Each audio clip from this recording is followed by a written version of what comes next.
ओहद की जंग जीतने के बाद अबू सुफियान फुल कॉन्फिडेंस में आ गया कि अब तो हम इन मुसलमानों को छोड़ेंगे नहीं।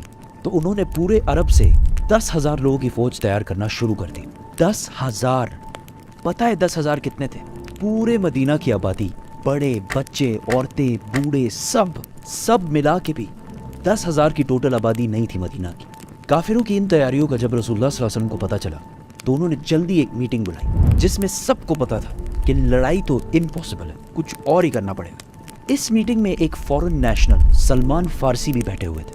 उन्होंने एडवाइस दी कि देखो, मदीना वैसे भी तीनों तरफ से पहाड़ों की वजह से सेफ है, हमें सिर्फ एक साइड को सिक्योर करना है और वो है मदीना की नॉर्दर्न साइड। और मदीना के अंदर जो यहूदी हैं तो वो तो हमारे दोस्त हैं, हमें उनसे कोई मसला नहीं है। तो अगर हम सिर्फ इस एक साइड पर एक ट्रेंच या खंदक बना लें तो तब हो सकता है कि लड़ाई का हमारे पास कोई चांस हो। ये राय सारों को बहुत पसंद आई और डायरेक्ट ट्रेंच पे काम शुरू हो गया। हर 10 सहाबियों को 120 फुट जगह खोदने का टास्क दिया गया। 1 मिनट, 120 फुट कितने होते हैं? लेट्स से ये करोला गाड़ी है, ठीक है, गुड ओल्ड टोयोटा करोला। इस जैसी 8 और करोला गाड़ियां हों और 5 उनके नीचे हों, इतना और ये सारा काम इनको ऐसी हालत में करना था कि भूख की वजह से पेट पर पत्थर बांधे हुए थे। इन टोटल मुसलमानों ने बहुत ही कम अरसे में मदीना की नॉर्दर्न साइड पे 6 किलोमीटर की ट्रेंच बना दी। 6 किलोमीटर कितना होता है? लेट्स से ये क्रिकेट स्टेडियम है। क्रिकेट स्टेडियम बहुत बड़ा होता है वैसे। ऐसे ही और 36 क्रिकेट स्टेडियम्स अगर लाइन में रखे जाएं तो इतनी लंबी ट्रेंच, और अगर करोला गाड़ियों में देखा जाए तो इस ट्रेंच में 6,560 करोला गाड़ियां फिट हो सकती थी। खंदक खोदने के दौरान एक बहुत बड़ा पत्थर बहुत कोशिश के बाद भी टूट ही नहीं रहा, तो सहाबा ने रसूलुल्लाह सल्लल्लाहु अलैहि वसल्लम को कहा कि ये तो मसला हो गया।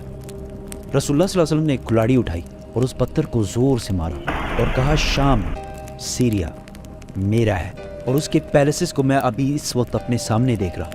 और फिर दोबारा उस पत्थर को मारा और कहा, ईरान भी मेरा है, मैं इस वक्त ईरान के पैलेसेस को अपने सामने देख रहा हूँ।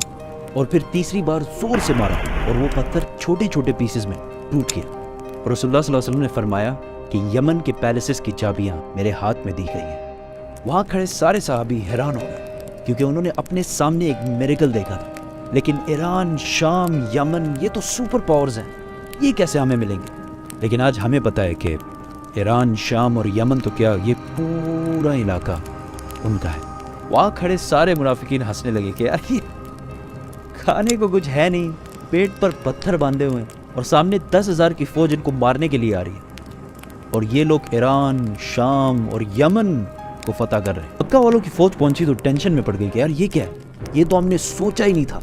एंड टू बी ऑनेस्ट, अगर वो लोग डायरेक्ट हमला करते, सरप्राइज अटैक, तो मुसलमानों को ख़त्म कर सकते, क्योंकि उनकी फौज पूरे मदीना के आबादी से ज़्यादा थी। दोनों फौजें सामने आई और बस दूर से एक दूसरे को देखने लगी।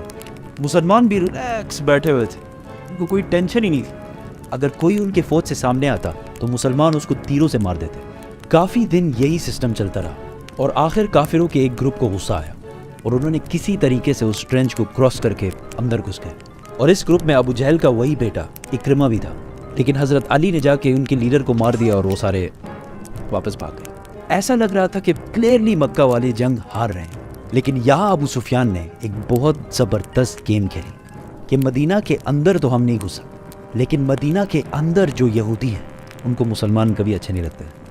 उनको अगर हम किसी तरह कन्विंस करें और वो मुसलमानों के घरों में उनके औरतों और बच्चों पर हमला करें तो मुसलमानों को ज़रूर पीछे हटना पड़ेगा और हम इन पर हमला कर देंगे। और यहूदियों ने डायरेक्ट हाँ कर दी और सारे मुआहदे जो मुसलमानों के साथ किए थे तोड़ दिए। नाउ मुसलमान ओहद की तरह दो फौजों के दरमियान में फिर फंस गए और यहूदियों ने आहिस्ता आहिस्ता मदीना के अंदर सहाबा के घरों को रेड करना शुरू किया। मुसलमान अब इस टेंशन में पड़ गए कि वो अपने घरों में अपने औरतों और बच्चों को बचाएं और या मक्का वालों की फौज से इधर लड़ें। ये बहुत ही टेंस सिचुएशन थी मुसलमानों के लिए। यहाँ तक कि रसूलुल्लाह सल्लल्लाहु अलैहि वसल्लम ने कहा कि अब मदीना वालों के घरों को बचाने के लिए सिर्फ एक ही रास्ता है कि हम काफिरों के एक ग्रुप से डील कर लें, कि हम इनको हर साल मदीना के खेतों में जो क्रॉप्स होती हैं उनका 1/3 हिस्सा इनको देंगे।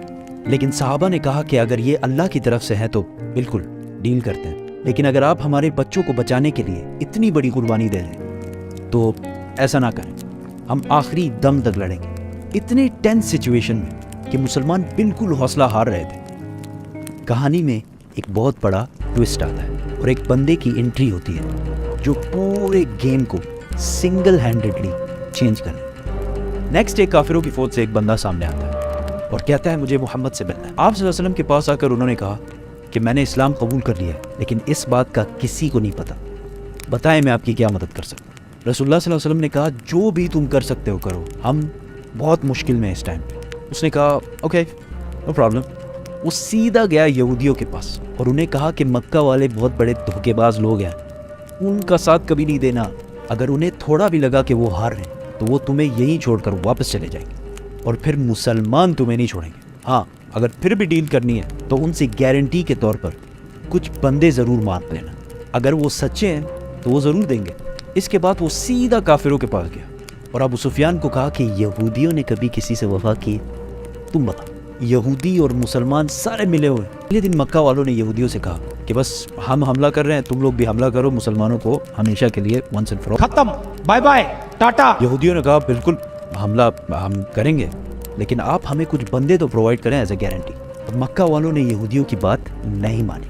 یہودیوں کو جب پتا چلا کہ انہوں نے کوئی بھی بندہ حوالہ نہیں کیا تو انہوں نے بھی کہا کہ ہمارے ساتھ دھوکہ کر رہے ہیں، اور اس طرح یہودیوں اور مکہ والوں کی الائنس ٹوٹ گئی اور مسلمان دوبارہ گیم میں واپس آ گئے، کیونکہ اب ان کا دشمن صرف ان کے سامنے کھڑا تھا اور مدینہ کے اندر سے سارے خطرے ختم ہو گئے۔